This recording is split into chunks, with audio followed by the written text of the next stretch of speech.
Okay guys, andito na naman tayo sa Heckle Jekyll. and Jive. O yun, yung bagong show.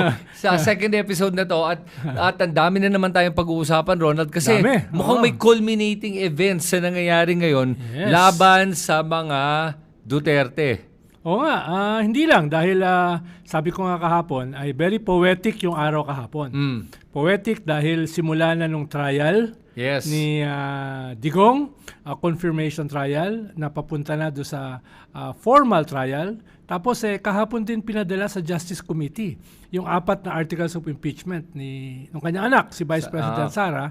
Tapos at the same time, 40th anniversary ng EDSA. Oo. Sabi ko, very poetic yung araw, yung panahon ngayon. Oo nga. At saka, Ronald, para lang maklarify na sa lahat, hindi naman sinasabi na parang baka sabihin na anti-Duterte tayo. Hindi Ako? naman sa...